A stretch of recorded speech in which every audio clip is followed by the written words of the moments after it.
Alors, Bezrat Hashem, le Zohar de Parashat Vayera, Maï ta'ama asak Avram ledaka bnei Nasha. Pourquoi Avram purifiait les gens? Avram, toujours, il purifiait le monde. Qu'est-ce que ça veut dire purifier? Alors, il va expliquer Rabbi Shimon Bar Yochai. Begin diu taor. D'abord, Avram était un homme pur. Okay? Un homme pur. Regardez, la Gemara nous dit, la Gemara nous enseigne, il y a un passage dans le Talmud qui dit comme ça. Quel est le nom de tel? La mère de tel, la mère de tel, la mère de tel. Alors, on arrive là-bas. Quel est le nom de la mère d'Avraham Avinu? La Torah n'en parle pas. Mais la Gemara en parle. Amtelai bat Karnevo. Amtelai bat Karnevo. Là-bas, la Gemara dit, quel est le nom de la mère de Haman? Qui sait? Où c'est écrit ça, la mère de Haman?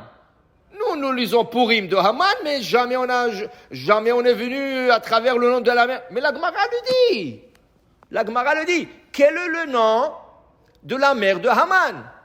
Amtelai bat Orevta. Ça veut dire que la mère d'Avraham Avinu s'appelait Amtelai et la mère de Haman s'appelait Amtelai. La seule chose, la mère d'Avraham s'appelait Amtelai et sa mère, ça veut dire la grand-mère d'Avraham s'appelait Karnevo. Et la mère de Haman s'appelait Amtelai et sa mère, qui veut dire la grand-mère de Haman, s'appelait Orevta. Pourquoi c'est important de savoir la grand-mère de Haman et la mère d'Haman? Qu'est-ce que ça m'intéresse dans tout ça? Qu'est-ce que ça m'intéresse? Moi, c'est l'histoire de Hachverosh, Mordechai, qu'est-ce que ça m'intéresse? Non! Dis la Gemara, regarde. Karnevo, en araméen, c'est une colombe. Orevta, en araméen, c'est corbeau. Regarde, du pur est sorti le pur, et de l'impur est sorti l'impur. Ça veut dire de la colombe, du pigeon, qu'est-ce qui est sorti? Avraham, pur. Et de la Orevta, la grand-mère qui est le corbeau, qu'est-ce qui est sorti? Haman. C'est pour ça que tu comprends que le prénom influence. Et dit le Zohar ce matin, Avraham Tahor, comme la Gemara dit. Pourquoi la Gemara te dit le nom de la mère et la grand-mère de Avraham? Pour te dire qu'il est Tahor, qu'il est pur. Et au Bigi, alors dirtiv, comme il est écrit, Mi iten Tahor mitame. Ça c'est le verset de la Gemara. Si tu n'apprends pas la Gemara, tu ne pourras pas comprendre ce Zohar. La Gemara emmène ce verset. Mi iten.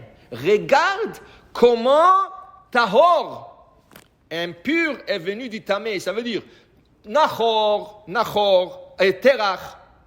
Et Nahor qui était impur, sorti de Avraham qui est pur. Mais à cause de quoi? À cause de la mère et la grand-mère qui étaient pures.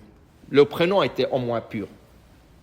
Alors il dit ici, Rabbi Shimon Amar, dit Rabbi Shimon Bar Yochai, Begin le takana ahu dargad Avraham. Umaim. Avraham, pour purifier le monde, qu'est-ce qu'il utilisait? L'eau. C'est la paracha cette semaine. La première chose, quand les 3 anges sont venus, ils ne savaient pas que c'était des anges. Ils croyaient que c'était des idolâtres. Yukachna me'atmaim.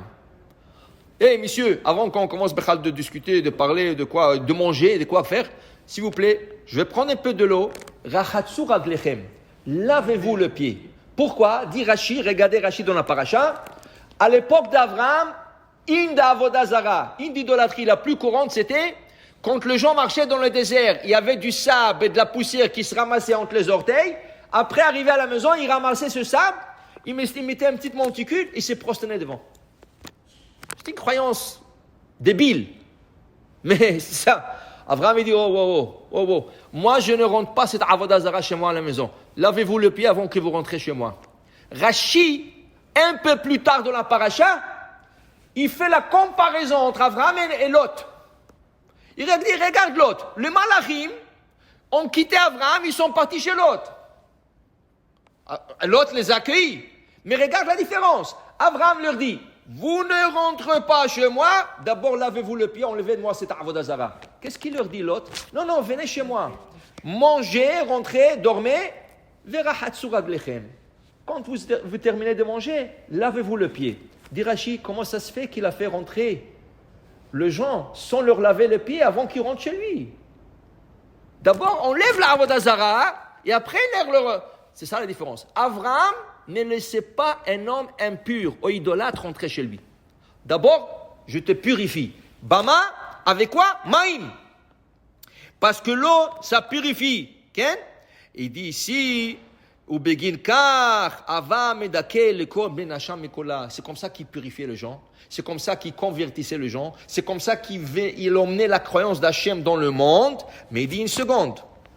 De la même manière que lui purifiait les hommes, de l'autre côté, Sarah s'occupait des femmes. Alors quand les femmes venaient, c'est Sarah qui leur donnait à laver le pied, c'est Sarah qui leur parlait de la Torah, c'est Sarah qui leur parlait d'Hachem. Ça veut dire que c'était un travail de couple. Pareil qu'Abraham. Abraham de son côté, Sarah de son côté. Abraham pour les hommes, Sarah pour les femmes. Okay? Il dit ici, Vishtakechu kulan adatian gabayu dachian mikula. Alors tout le monde devenait pur.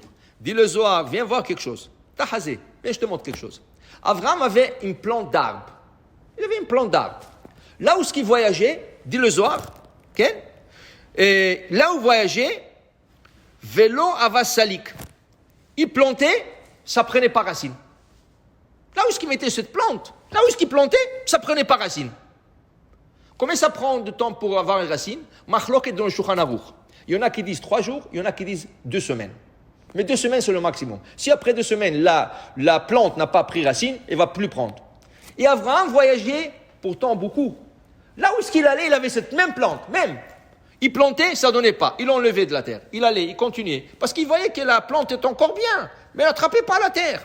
Dit le Zohar, jusqu'à Bar Besha'ata de Diure Be'ara de Knan, jusqu'à arriver à Knaan. Arrivé à Knaan, planter cet arbre, Vaïta Avram Eshel Biber Shava. C'est là qu'elle a pris racine. Elle a donné un grand arbre avec beaucoup d'ombre et tout ça. Il savait que c'est là qu'il doit être. Okay? Maintenant, dit le Zohar, cet arbre était spécial. Pourquoi? Tout celui qui rentrait chez Abraham Avinu, il était idolâtre. L'arbre, tout de suite, levait les branches. Il ne voulait pas donner de l'ombre. Et la personne était directement sous le soleil.